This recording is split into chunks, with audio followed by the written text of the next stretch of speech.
உதாரணமாக homeopathy 18th செஞ்சுரியில் வந்தது, 17th செஞ்சுரியில் ஹானிமனால் 1713 நினைக்கிறேன். ஹானிமன், டாக்டர் ஹானிமன் வந்து ஆங்கில மருத்துவர். அவர் தான் ஹோமியோபதியை வந்து கண்டுபிடிச்ச மருத்துவர்.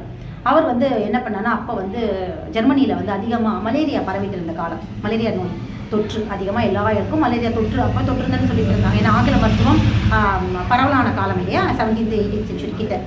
அப்போது மலேரியா எல்லாருக்கும் பரவிட்டு. அப்போ ஹானிமன் சின்சோனா அப்படிங்கிற ஒரு மரப்பட்டையை வந்து அந்த மரப்பட்டையை வந்து இந்த மலேரியாவை குணப்படுத்துறதுக்கு கொடுத்தார் மக்களுக்கு. அந்த மரப்பட்டையை கொடுத்து எல்லாருமே அந்த மலேரியா காய்ச்சல் வந்து வெளியே வந்துட்டாங்க. நல்ல ரிசல்ட் கொடுத்துச்சு ஜெர்மனியில். அப்போது அந்த சின்சோனா மரப்பட்டையில் மலேரியா குறைஞ்சது, ரொம்ப ஃபேமஸ் ஆச்சு. அது ஒரு மருத்துவ வரலாறாக குறிப்பு வச்சுருக்காங்க. அதுக்கப்புறம் ஹானிமன் என்ன பண்ணார்னா, தன்னுடைய ஆய்வை வந்து இதே மரப்பட்டை இன்னும் என்னென்ன நோய்கள்லாம் வந்து குணப்படுத்துது அப்படிங்கிற ஒரு தேடலையும் ஒரு ஆய்வுலையும் என்ன செஞ்சார்னா, இன்னும் நிறைய காய்ச்சல், நிறைய விதமான நோய்களுக்கும் வந்து அதை கொடுத்தாரு. அப்போ அதை கொடுத்து ஜாண்டிஸ் இந்த மாதிரியான நிறைய காய்ச்சலுக்கு அது கொடுக்கும்போது என்னென்னா அந்த தொந்தரவுகள் சரியானதை கவனிச்சார். அதுக்கப்புறம் தான் அவருடைய மைண்ட் வந்து இயற்கை மருத்துவப்புறம் பக்கம் போச்சு. அப்போது இந்த மாதிரியான மரப்பட்டைகள், வேர்கள், தாவரங்களை கொண்டு சிகிச்சை செஞ்சால் நோய் குணமாகும், எப்படியான காய்ச்சலும் சரியாகும் அப்படிங்கிற ஒரு புரிதலுக்கு அவர் வந்தார். அதுக்கப்புறம் தான் அவர் நிறைய தாவரங்களை வந்து கண்டுபிடிக்க தேட ஆரம்பித்தார். அதோடைய ஆய்வை தேடி போய் தான் ஹோமியோபதி அப்படிங்கிற ஒரு மருத்துவமே உருவாச்சு.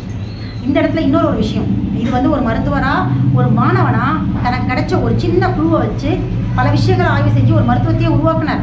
இதுதான் ஒரு மருத்துவத்தோட தேடல். அதான் ஹோமியோபதி உலக அளவில் பயங்கரமாக பிரசித்தி ஆச்சு. நிறைய அமெரிக்காவிலேருந்து இருக்கிறவங்க, ஃப்ரான்ஸ்லேருந்து இருக்கிறவங்க, இங்கிலாந்துலேருந்து இருக்கிறவங்க ஜெர்மனிக்கு வந்து ஹோமியோபதியை படிச்சுட்டு போனாங்க. பரவலாச்சு, வளர்ச்சி வருது.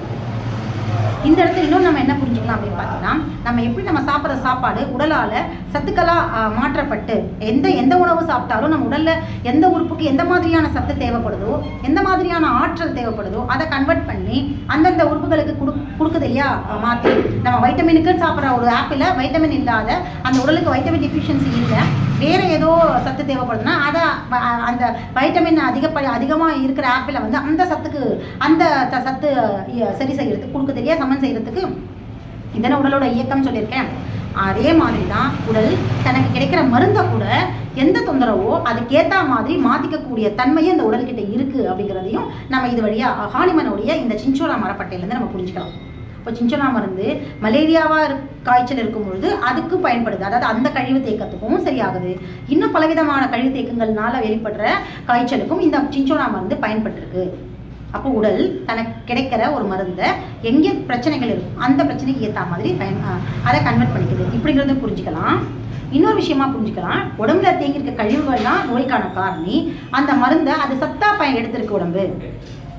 அந்த மரப்பட்டையிலேருந்து மருந்தாக அதை எடுத்துக்காம அதில் வெறும் சத்தா பயன்படுத்திக்கிட்டு உடம்புல இருக்கிற கழிவை வெளியேற்றி உடலை இயல்புக்கு திருப்பிருக்கு. இதை நம்ம மருந்து அப்படின்னு நினச்சிருக்கோம். வைத்தியம் இல்லை, உடலுடைய சரி செய்கிற பராமரிப்பு பணி. அப்படி இருக்கிறதுனால தானே சின்சோனா மரப்பட்டை உள்ளே போனவுடனே எல்லா விதமான காய்ச்சலையும் சரிப்படுத்திருக்கு. அப்படின்னா என்ன அர்த்தம்? அதாவது உடம்பை வந்து மருந்தாக எடுத்துக்காம அதை ஒரு உணவாக எடுத்துக்கிட்டு அதில் இருக்க சத்தை பயன்படுத்தி தன்னுடைய உடலில் இருக்க கழிவுகளை வெளியேற்றி சீக்கிரமாக உடலை சரிப்படுத்தியிருக்கு. இந்த மாதிரி 3 விதமாக இந்த ஒரு சின்சோனா மரப்பட்டைய ஹானிமனோட மருந்தை நம்ம பார்க்கலாம், அணுகலாம். ஸோ இதுலேருந்து என்ன தெரியுது, ஒரு மருத்துவம் அப்படிங்கிறது நம்ம வச்சிருக்கிற எல்லைக்குள்ளே கிடையாது. அதுக்கு எல்லை இல்லாதது, எல்லையற்றது தான் மருத்துவம். வைத்திய முறையினாலே எல்லையற்றது. உடலோட இயக்கமும் நம்ம மனுஷனுடைய அனுமானத்திற்குரியது அல்ல. அது எது வேணாலும், எப்போ வேணாலும், எப்படி வேணாலும் தனக்கு ஏற்ற மாதிரி மாற்றிக்கக்கூடிய அடாப்டேஷன் ப்ராசஸ் கொண்ட ஒரு உயிரி உடல். அதுதான் அப்படித்தான் இந்த இயற்கை அதுக்கு கட்டமைச்சிருக்கு. அதனால தான் விலங்குகள் மருத்துவத்தை தேடி போகிறதில்லை. தங்களை தாங்களே சரிப்படுத்திக்க முடியுங்கிறத உணர்ந்தவங்க தான் விலங்குகள். இயற்கையை உணர்ந்து அதோடைய வழியில் சரியாக போகிறவங்க தான் விலங்குகள். அதனால தான் அவங்களுக்கு அதை பற்றின புரிதல். ஸோ இந்த ஒரு அடிப்படையான தத்துவத்தை இயற்கையோட இந்த புரிதலை இந்த அடிப்படை தத்துவத்தை பற்றி பேசுகிற ஒரே மருத்துவமாக அக்குபஞ்சர் தான் இருக்குது. எங்கள் அக்குபஞ்சர் வைத்தியர்கள் யாருமே ஒரே ஒரு பாயிண்ட்டை வச்சுட்டு இது பசிக்கான ஒரு பசி இருக்கிறதுக்கு இந்த பாயிண்ட், தூக்கத்துக்கான இந்த பாயிண்ட், அதுக்கு இந்த பாயிண்ட்னு எந்த பொதுவான எந்த பாயிண்ட்டுமே நாங்கள் கொடுக்கல. கொரோனா பீரியடில் எங்ககிட்டயே அரசாங்கத்துலேருந்து ஏதாவது ஒரு பாயிண்ட் சொல்லுங்கள். எப்படி சித்த மருத்துவத்துலேருந்து ஒரு கபசுரண குடிநீர் சொன்னாங்க, அதே மாதிரி ஆயுர்வேதாலேருந்து ஒரு மருந்து அப்போ சொன்னாங்க, பேர் மறந்துட்டேன். இதெல்லாம் வந்து கொரோனாக்கு சாப்பிட்டா சரியாகும்னு சொன்னாங்க இல்லையா? இதே மாதிரி அக்குபஞ்சருக்கும் ஒரு பாயிண்ட் சொல்லுங்கள், அதை ஸ்டிமுலேட் பண்ணால் சரியாகும், அது ஒரு சொல்லுங்கள் கொரோனாக்குன்னு சொன்னாங்க. அப்படியான ஒரு மருத்துவ சிகிச்சை எங்களுக்கு கிடையாது அப்படின்றத அடித்து எங்களுடைய அகாடமிலேருந்து சொல்லிட்டாங்க. நாங்கள் இது வரைக்கும் எங்கள் அக்குஹீலர்ஸ் யாராவது ஒரு புள்ளியை சொல்லியிருக்காங்களா கொரோனாக்குன்னு? கிடையாது. அப்படி ஒன்றும் கிடையாது. நாடியை பரிசோதிச்சுட்டு அந்த நாடி என்ன சொல்லுதோ அதுக்கான சிகிச்சை கொடுத்தா அவங்க எந்த மாதிரியான தொந்தரவுலேருந்து வெளியே வந்துருவாங்க. அதே மாதிரி நாங்கள் பார்க்குற எங்களுடைய எத்தனை அக்குஹீலர்ஸ் வந்து சவுத் சைடில் இருக்காங்களோ எல்லாருமே ஒரே மாதிரியான ட்ரீட்மெண்ட் பண்ண மாட்டாங்க. அவங்கவுங்களுடைய தேடல், ஒவ்வொருத்தருக்கும் தனித்தனி தேடல் இருக்குது. அந்த தேடல் வழியாக தான் அவங்க வைத்திய முறைகளை அணுகுறாங்க. அவங்கவுங்களுக்கும் ஒரு தனித்தனியான ஒரு அணுகுமுறை இருக்குது. நாடியிலேயே அவங்களுடைய பார்வை வேறு. இப்படி வித்தியாசமாக எங்களுக்கு எல்லாருக்கும் ஒரே மாதிரி தான் சொல்லிக் கொடுத்தாங்க. ஆனால் எங்கள் எல்லாருடைய பார்வையும் அணுகுமுறையுமே வேறு வேறு. 10,000 பேர் இருக்கோம்னா 10,000 பேருமே வேறு மாதிரி தான் யோசிப்போம், வேறு மாதிரி தான் சிகிச்சை செய்வோம். ஒற்றை புள்ளி சிகிச்சை அது அடிப்படை தத்துவம். ஆனால் அந்த ஒற்றை புள்ளியை தேர்வு செய்கிற முறை இருக்கு இல்லையா, அந்த புரிதல், அந்த தேடல், அது வந்து எங்கள் எல்லாருக்குமே மாறுபடும். இதனால தான் இந்த விஷயத்தினால தான் அக்குபஞ்சரை வந்து ஒரு சிறந்த வைத்திய முறையாக, மரபொழியிலேயே இன்னைக்கு உயிர்ப்போட இருக்கிற ஒரு மருத்துவ முறையாக அக்குபஞ்சரை நான் ப்ரமோட் பண்ணுறேன். வேறு வைத்திய முறைகள் இருந்துச்சு, இன்னைக்கு இல்லை, வீழ்ச்சி அடைஞ்சிருச்சு. ஸோ அக்குபஞ்சர் வைத்திய முறையை தான் வந்து இப்போதைக்கு இருக்கிற, அதாவது இப்படி இருக்கிற ரசாயன மிகுதியால் கஷ்டப்படுற இந்த காலங்களில் நம்மளை வந்து மீட்டு உருவாக்கம் செய்கிற ஒரே மருத்துவமாக அக்குபஞ்சர் தான் இருக்குது. அதுவுமே குறிப்பிட்ட காலம் வரைக்கும் தான் சிகிச்சை. அதுக்கப்புறம் இயற்கை வாழ்வியல் முறை தான். கழிவுகள் தேங்காமல் இருக்க இயற்கை வாழ்வியல் முறையை பயன்படுத்தினாலே நோயே வராது.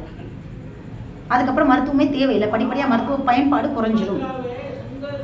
யாருக்குன்னா யார் சிகிச்சை எடுக்க வந்தாங்களோ அவங்களுடைய மருத்துவ பயன்பாடு குறைஞ்சி அவங்க வாழ்க்கை முழுக்கவுமே, மீதி இருக்க காலங்கள் முழுக்கவுமே எந்த விதமான சிகிச்சையும் இல்லாமல் ஆரோக்கியமாக இருக்கலாம். ஸோ இதுதானே மருத்துவ முறை.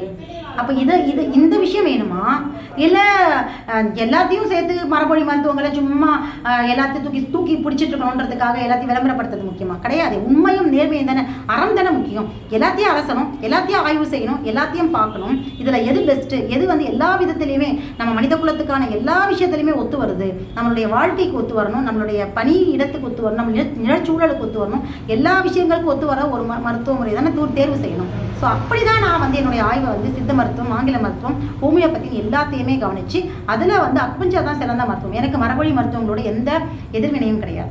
என்னை பொறுத்த வரைக்கும் ஒரு வைத்திய முறைனா அடிப்படையாக இருக்கணும், அந்த ஆதி காலத்தை தொட்டு வரணும், சரியான மருத்துவமாக இருக்கணும், முறையாக இருக்கணும். அந்த இடத்துல அக்குபஞ்சர் தான் இன்றைக்கி இருக்கிற ஒரே ஒரு மருத்துவம். அதனால் அக்குபஞ்சரை வந்து மரபொழி மருத்துவமாக எடுத்துகிட்டு நம்ம போனோம் அப்படின்னா எப்படியான ஒரு தொந்தரவுலேருந்தும் நம்ம வெளியே வரலாம்.